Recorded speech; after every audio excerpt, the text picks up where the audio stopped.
Hello students, welcome to your mathematics session. मैं दुर्गा मीना एक बार फिर से आपका स्वागत करती हूँ। लास्ट लेक्चर में मैंने आपको पढ़ाया था नॉर्मल फॉर्म में कैसे चेंज करते हैं, ठीक है। जो हमारी द्वितीय कोटि की रेखिका अवकल समीकरण थी उसको नॉर्मल फॉर्म में d2v/dx² प्लस iv बराबर s, ये वाला मैंने आपको कराया था। आज मैं आपको पढ़ाऊँगी स्वतंत्र चर को बदलने की विधि। कई बार हमारा जो x चर होता है, स्वतंत्र चर क्या मान रहे हैं हम, dy/dx को x को जो स्वतंत्र चर मान रहे हैं, उससे हल नहीं हो पाता है हमारा, तो उसको ही क्या हम चेंज कर देते हैं। प्रासामान्य रूप में भी चेंज नहीं हो पाता है, थोड़ा सा टिपिकल हो जाता है, तो उसको क्या करते हैं हम चेंज कर देते हैं, दूसरे चर ले लेते हैं, ठीक है। तो वही मानक रूप हमारा क्या होगा, d2y/dx² plus pdy/dx plus qy बराबर r। और ये सब p q r क्या होते हैं, x के फलन होते हैं ना। अब इसमें हम स्वतंत्र चर को चेंज करेंगे x को, और किस में चेंज करेंगे, z में, ठीक है। तो z हम इस तरीके से मानेंगे, z बराबर f(x) ले लेंगे हम, z बराबर f(x) ले लेंगे, ठीक है। ये ले लिया हमने, ठीक है, माना। ये सिर्फ मैं आपको विधि बता रही हूँ, बाकी आपको हमारे जो क्वेश्चंस आएंगे, जो एग्जांपल्स हैं हमारे, उसमें आपको डायरेक्ट यूज़ करना है। जो फॉर्म है ना, वो डायरेक्ट फॉर्म जो इसमें आएगी आपके आंसर में, वो आपको डायरेक्ट यूज करनी है। बस मैं आपको एक बार तरीका बता रही हूँ, ये तरीका आपको सिर्फ समझने के लिए है, इस तरीका सिर्फ आपको समझने के लिए, बाकी क्वेश्चन में आपको डायरेक्ट यूज करना पड़ेगा। अगर आपसे कोई तरीका पूछता है कि आपने कैसे चेंज करा के एक्स को जेड में, तो उसके लिए है। तो देखिए, माना स्वतंत्र चर एक्स को जेड से परिवर्तित करते हैं, जहाँ जेड बराबर f(x) मान लिया, तो इसका dy/dx हम ये लिख सकते हैं, dy/dz, और dz से ऊपर नीचे वो कर दिया है, तो dy/dz dz/dx ये लिख सकते हैं हम, ठीक है। और d2y/dx² क्या लिख सकते हैं, d/dx dy/dx, ठीक है। फिर dy/dx का मान यहाँ से रख दिया हमने, dy/dz dz/dx। ये समीकरण एक और समीकरण का नाम दे लिया इस वाले को। अब इसको आगे लिखिए। अभी पहले dy/dz का करा, d/dx dy/dz, और dz/dx को एज इट इज लिखा।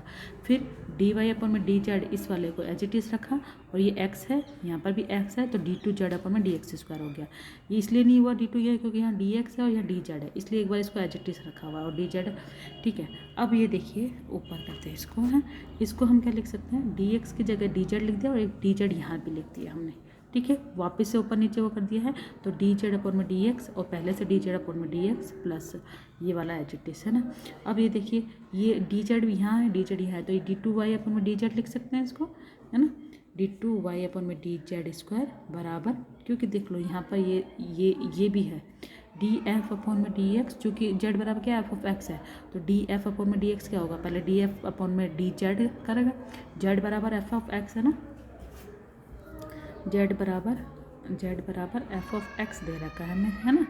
तो इसको पहले अगर हम f का x के सापेक्ष करेंगे, तो पहले df में ये z के बराबर है, तो df/dz होगा, फिर z का किसके बराबर होगा, x के सापेक्ष होगा। तो यहाँ इस f की जगह, इस वाली समीकरण में आपका क्या है, आपकी जगह ये वाली चीज़ है ना। देख लीजिए, d/dz f ये हो गया d, और dz/dx ये वाली चीज़ है, ठीक है, ये वाली चीज़।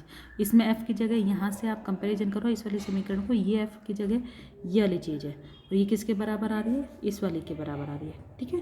d/dx f क्या है, dy/dz, तो किसके बराबर होता है, d/dz f as it is dz/dx, ये लिख दिया है ना, ये लिख दी ना, समझ में आया। इस वाली चीज़ को, सिर्फ इस वाली चीज़ को इसके बराबर लिखा है, इसके बराबर, तो ये आप इससे कंपैरिजन कर रहे हैं। f की जगह क्या है, dy/dz, तो d/dx किसके चेंज हो गया, d/dz से dz/dx से चेंज हो चुका है, ठीक है, इससे चेंज हो चुका है ना।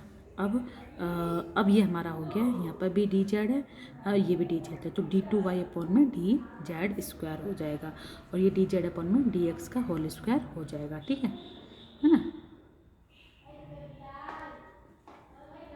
अब ये हो जाएगा इसमें चेंज, है ना, दोनों नीचे भी dz आ गया, d2y/dz², ये होल स्क्वायर हो जाएगा, प्लस ये आ जाएगा।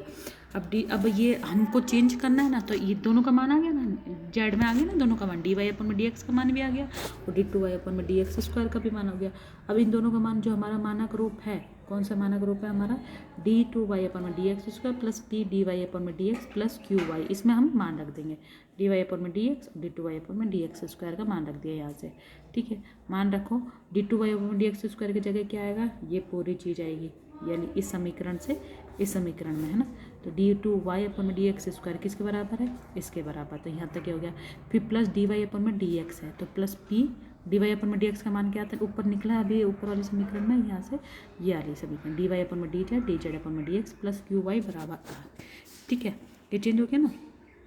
अब देखिए, अब हमको x हटाना है इसमें से, है ना। फिर अब ये एजिटिस आएगा, पहला पद एजिटिस, दूसरे पद में p इस वाले में और इस वाले में क्या कॉमन आ रहा है, dy/dz। सेकंड पद और थर्ड पद में क्या कॉमन आ रहा है, dy/dz। तो इसमें बचा d2z/dx² plus p dz/dx dy/dz plus qy बराबर r। ठीक है, अब हम हमारे जो मानक रूप है द्वितीय कोटि के, उसमें जो मेन पद है उसका गुणांक क्या, जो पहला पद होता है d2y/dx², उसका गुणांक 1 होता है ना। तो इसमें अभी गुणांक ये वाला है ना पद, उसमें तो चेंज कर दिया हमने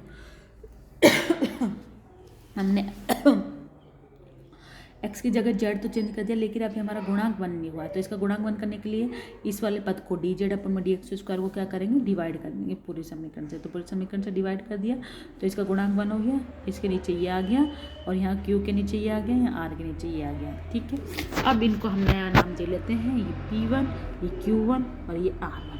ठीक है, जहाँ p1 का मान ये है, q1 का मान ये है और r1 का मान ये वाला है। ठीक है, तो ये हमारा नए चर में चेंज हो गया कि इसमें x की जगह जा क्या आ गया हमारा z, d2y/dz² plus p1 dy/dz plus q1 y बराबर r1। ये हमारी मेन समीकरण आ गई। तो हमको क्वेश्चन में क्या है ना, डायरेक्टली लिखेंगे, ये वाली फॉर्म लिखेंगे और ये p1 q1 और r1 का मान ये आएगा। और रही बात z की, z बराबर f(x) है, तो हमको z चुनना है अब, है ना। अब z को हमें चुनना पड़ेगा। ठीक है, हम f(x) नहीं लिखेंगे, ये तो सिर्फ हमारी जानकारी के लिए, हमें बताने के लिए मेथड कि z बराबर अगर f(x) होगा तो क्या चेंज हो जाएगा। ठीक है, तो यहाँ p1 q1 तथा r1 सभी क्या x से फलन है, किंतु z बराबर f(x) से z के फलन में परिवर्तित हो जाएंगे। ठीक है, सब किसके फलन होंगे, x के, लेकिन हम z भी तो मानेंगे x के रूप में, तो वो किससे चेंज हो जाएंगे, z में चेंज हो जाएंगे। अब देखो z का चयन कैसे करेंगे, यहाँ समीकरण z का चयन इस प्रकार करना चाहिए कि 2 का सरलतापूर्वक इस वाले 2 का समाकलन कर हल प्राप्त किया जा सके। इसलिए हम क्या मानेंगे, q1 से मानेंगे या p1 से भी मान सकते हैं। तो q1 हम अचर ले लेंगे तो p भी अचर आ जाएगा, जैसे q1 अचर आया तो हमारा क्या आ जाएगा, p1 भी अचर आ जाएगा, और जिससे 2 का सरलता से समाकलन किया जा सकता है। चूँकि z स्वेच्छ है, अतः इसे इस प्रकार चुना जा सकता है कि दी हुई शर्त को संतुष्ट करे। z स्वेच्छ है मतलब इसे कैसा भी चुना जा सकता है, आप अपने हिसाब से कैसा भी चुन सकते हो, है ना। तो इसमें कोई ये नहीं है कि z का मान यही होगा, आप जो चाहे वो चुन सकते हो। तो देखिए कैसे चुनते हैं z, है ना। तो z को इस प्रकार चुनना चाहिए कि dy/dz का गुणांक 0 हो जाए। अधिकतर कोशिश हमारी यही रहती है कि हम z को इस प्रकार से चुनें कि जो ये हमारा dy/dz है ये 0 हो जाए। ये 0 हो जाएगा तो आपका इजीली हल हो जाएगा। ठीक है, तो देखते हैं क्या करते हैं। तो अब देखो किस प्रकार से चुनते हैं। केस फर्स्ट, यदि p1 बराबर 0 ले लेते हैं, p1 अगर 0 ले लिया हमने, यहाँ से ये p1 0 ले लिया, तो क्या आएगा, d2z p1 बराबर 0, तो d2z नीचे वाला तो चीज़ ऊपर जाकर 0 हो जाएगी, d2z/dx² प्लस p dz/dx बराबर 0। इसको क्या लिख सकते हैं अपन में, d/dx dz/dx plus p dz/dx बराबर 0। ठीक है, इससे क्या आ जाएगा हमारा, हमने समाकलन कर दिया, तो क्या आ जाएगा हमारा dz/dx बराबर e⁻⁻p dx। ये एक तरीके से हमारी लीनियर वाली इक्वेशन हो गई है। लीनियर इक्वेशन है ना, लीनियर फर्स्ट ईयर में जो हमने पढ़ी थी, लीनियर डिफरेंशियल इक्वेशन, वो हमारी हो गई है। तो उससे हम इंटीग्रेटिंग फैक्टर निकाल लेते थे ना, x बराबर करके इंटीग्रेटिंग फैक्टर, तो वही हमारे यहाँ पर आ गया dz बराबर e⁻⁻p dx। इससे z बराबर क्या आ जाएगा, dx उधर लेके समाकलन पूरा, z बराबर dz का क्या हो जाएगा z, बाकी ये एच इट इज रह जाएगा। तो z हमने ऐसे चुन लेंगे, यहाँ से ये z आ जाएगा।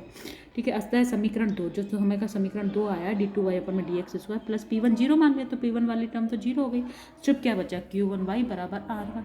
ठीक है। अब इससे क्या हो जाएगा, अब इसमें इसी समीकरण में यदि Q1 अचर होगा तो ये रैखिक समीकरण बन जाएगा और आसानी से हम हल कर लेंगे।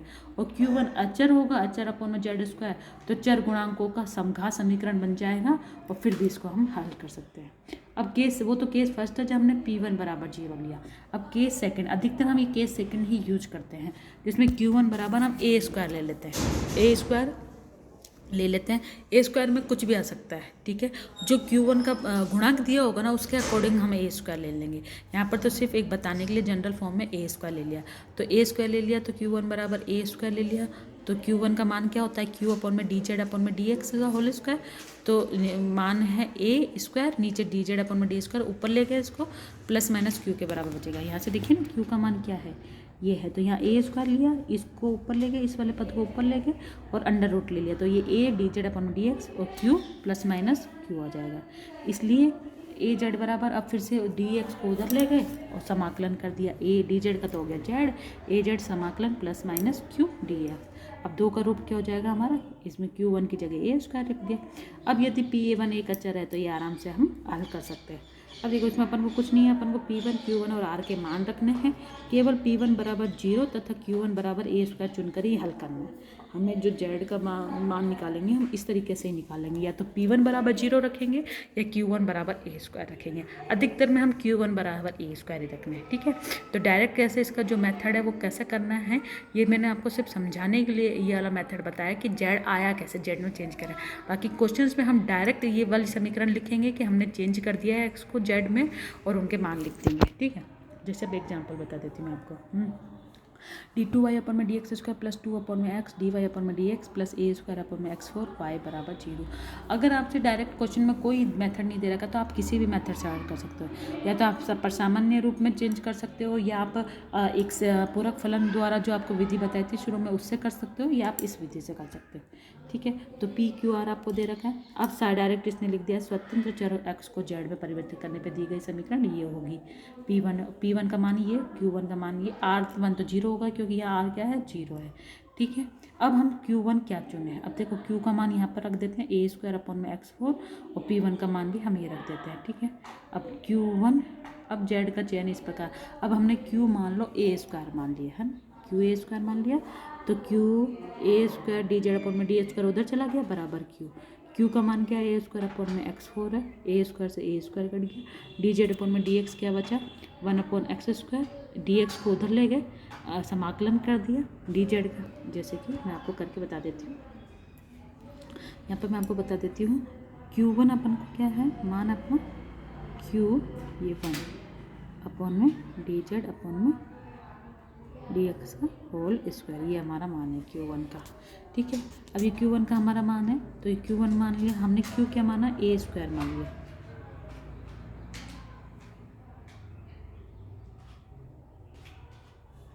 ये देखिए Q1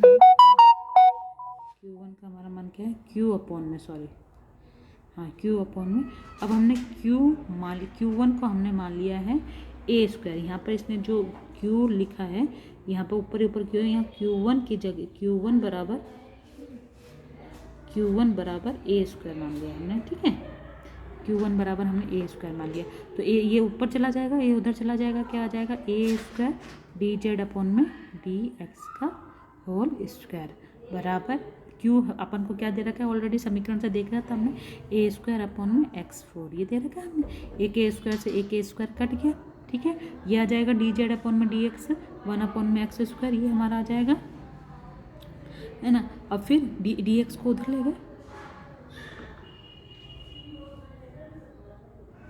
डी एक्स को उधर ले गए, इस वाले को उधर ले गए, तो क्या बचेगा डी जेड बराबर 1 upon x square D x, है ना।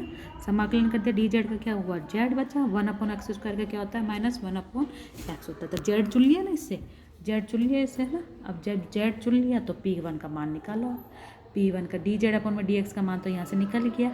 यही मान हम किस में रखेंगे, P1 में भी तो यही मान आता है dz अप, नीचे अपॉन में क्या आता है dz अपॉन में dx का होल स्क्वायर आता है ना, तो 1 अपॉन एक्स स्क्वायर का होल स्क्वायर 1 अपॉन x4 और ऊपर जो भी मान आता है सब इसमें यहाँ पर पुट कर दिए हैं। अतः रूपांतरित समीकरण P1 हमारा 0 आ ही गया है ना, तो यहाँ से P1 हमारा 0 आ गया। ठीक है, अब P1 का मान और सबका मान हमारी जो समीकरण है दी हुई उसमें रख दो, d2y अपॉन में dx स्क्वायर प्लस P1 वाला 0 हो चुका है, डायरेक्ट Q1 वाला बचेगा a स्क्वायर वाई बराबर 0। इसको क्या लिख सकते हैं हम, डी स्क्वायर प्लस ए स्क्वायर वाई बराबर 0। ये कौन सी वाली समीकरण बन गई है, अचर गुणांकों वाली लीनियर डिफरेंशियल इक्वेशन, जो कि हम फर्स्ट ईयर में पढ़ चुके हैं। तो फर्स्ट ईयर में जो पढ़ चुका उसका क्या होता था, हम सहायक समीकरण निकालते थे, एम स्क्वायर प्लस ए स्क्वायर बराबर 0, दो जो आते थे उससे CF निकालते थे। यहाँ पर पर्टिकुलर इंटीग्रल निकल नहीं सकता क्योंकि यहाँ पर ये वाली जो चीज़ है RHS वो 0 है, तो डायरेक्ट हमारा मान आ जाएगा y1 बराबर C1 कॉस, जब भी ये कौन सा है हमारा इमेजनरी वो आए हैं हमारे मान, गुणनखंड इमेजनरी आए ना, तो उनका ये रूप होता था C1 cos AZ plus C2, और फिर बाद में Z को चेंज कर देंगे किस में, H में, Z का मान यहाँ से लिख देंगे -1/, तो ये हमारा आंसर आ गया। तो इस तरीके से हम सारे कर सकते हैं। अब जैसे कि यही क्वेश्चन देखिए आप, इसी क्वेश्चन में देखिए,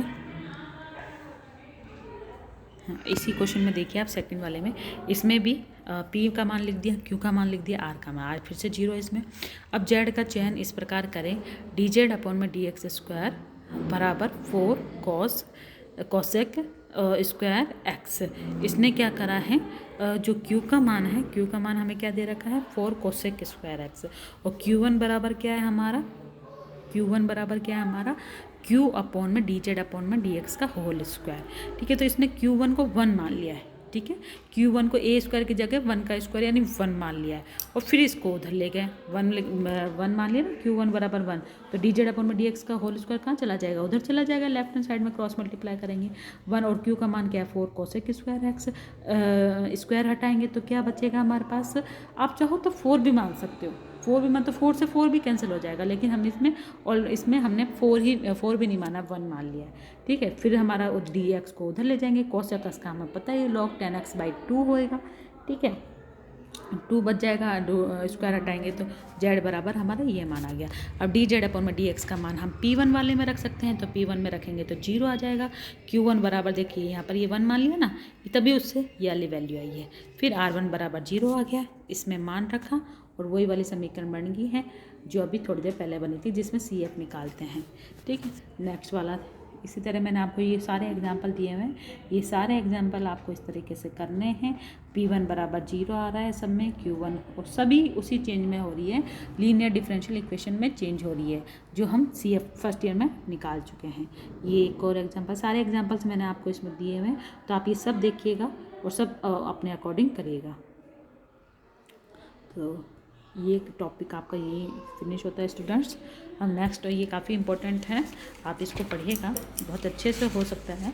सिंपल इसमें आपको Q1 बराबर और P1 बराबर मानने पर सारी वैल्यूज आपकी निकल जाएगी। तो थैंक यू स्टूडेंट्स,